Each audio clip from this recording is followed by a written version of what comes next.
two identical small charged spheres each having a mass m hang in equilibrium. அப்போ அது system வந்து ஈக்குலிபிரியமில் இருக்குது. லென்த் ஆஃப் த ஸ்ட்ரிங் கொடுத்துருக்காங்க. So angle made with the vertical தீட்டான்னு கொடுத்துட்டாங்க. இப்போ magnitude of the charge on each sphere. அப்போ நம்ம வந்து ஃபஸ்ட்டு வந்து ஈக்குலிபிரியமில் இருக்கிறதுனால நெட் ஃபோர்ஸ் ஜீரோவாக இருக்கும். ஸோ நம்ம ஃப்ரீ பாடி டயக்ராம் வரையணும். ஃப்ரீ பாடி டயக்ராம் வரும்போது ஒரு சைடு எடுத்தேன்னா இந்த கியூக்கு வந்து எம்ஜி வந்து வெயிட் வந்து இட் வில் ஆக்ட் டவுன் அப்படியே. அப்போ வந்து இது ரெண்டும் ஐடென்டிக்கல் சார்ஜுங்கிறதுனால ஃபோர்ஸ் ஆஃப் ரிப்பல்ஷன் இருக்கும். ஃபோர்ஸ் ஆஃப் ரிப்பல்ஷன் இங்கே இருக்கும். எலக்ட்ரோஸ்டாட்டிக் ஃபோர்ஸ் ஆஃப் ரிப்பல்ஷன் இதுக்கு இங்கே இருக்கும். ஸோ இங்கே வந்து ஸ்ட்ரிங்குங்கிறதுனால டென்ஷன் ஃபோர்ஸ் இங்கே இருக்கும். ஸோ மொத்தம் 3 ஃபோர்ஸ் ஆக்ட் பண்ணுது. இப்போ இந்த ஆங்கிள் தீட்டானா இங்கே நான் ஒரு வெர்டிக்கல் லைன் வரைஞ்சேன்னா இது ஆல்டர்னேட் ஆங்கிள் இல்லையா? ஸோ இதுவும் தீட்டா. ஸோ அப்போ எனக்கு ஃப்ரீ பாடி டயக்ராம் வரையும்போது என்னாகும்? இங்கே வந்து எம்ஜி, இது வந்து எஃப்இ, தென் இது வந்து டி. இப்போ நான் வந்து along x axis y axis நான் வந்து இது பண்ணலாம். இந்த டீயை நான் வந்து ரிசால்வ் பண்ண என்னப்பா, இது வந்து தீட்டா. அப்போ பக்கம் இருக்கக்கூடியது வந்து டி காஸ் தீட்டா, இது வந்து டி சைன் தீட்டா. ஸோ அப்போ நான் இந்த டீயையும் எடுத்துடலாம். ஏன்னா இப்போ நான் டீயை ரிசால்வ் பண்ணிட்டேன் இல்லையா?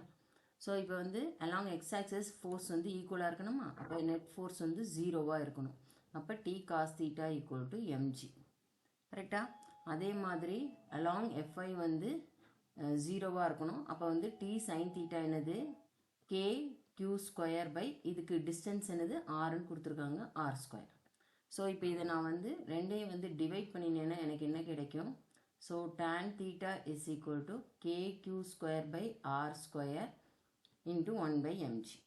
கரெக்டாக? ஸோ இப்போ வந்து எனக்கு ஆர் வேல்யூ தெரியாது. ஆர் நான் வந்து கண்டுபிடிக்கணும். அப்போ நான் ஆர் வந்து கண்டுபிடிக்கணும்னா நான் என்ன பண்ணணும்? இந்த ட்ரையாங்கிள் நான் எடுத்துக்கலாம். ஸோ இந்த ட்ரையாங்கிள் நான் எடுத்துக்கிட்டேன்னா ஸோ இது வந்து என்னது? r/2. இந்த டோட்டல் டிஸ்டன்ஸ் ஆர்னா இது r/2, இது எல், இது தீட்டா. சரியா? அப்போ வந்து எனக்கு வந்து r/2 வேணும்னா சைன் தீட்டா. கரெக்டாக? Sine theta equal to opposite by hypotenuse. So r/2 by l வரும். ஸோ இது வந்து r/2l ஆகிடும் சைன் தீட்டா. ஸோ அப்போ வந்து ஆர் என்னது? 2l sine theta. ஸோ அதை நான் இங்கே சப்ஸ்டியூட் பண்ணிக்கலாம். வேறு ஏதாவது குவான்டிட்டி தெரியாமல் இருக்கா? இல்லை இல்லையா? ஸோ இது வந்து q square, K value 4πε0, R square வந்து என்னது? 2l sine theta the whole square into 1/mg. So மற்ற எல்லா வேல்யூவும் கொடுத்துருக்காங்க. ஸோ இப்போ எனக்கு என்ன வேணும்? q ஸ்கொயர் வேணும். அப்போ சார்ஜ் தானே கேட்டிருக்காங்க. அப்போ q ஸ்கொயர் வந்து என்னது? 4πε0 into 4l square sine square theta mg tan theta. கரெக்டா? ஸோ q வேல்யூ என்னவாயிடும் உங்களுக்கு? q வேல்யூ வந்து √16 okay by ε0 l square mg tan theta sin square theta.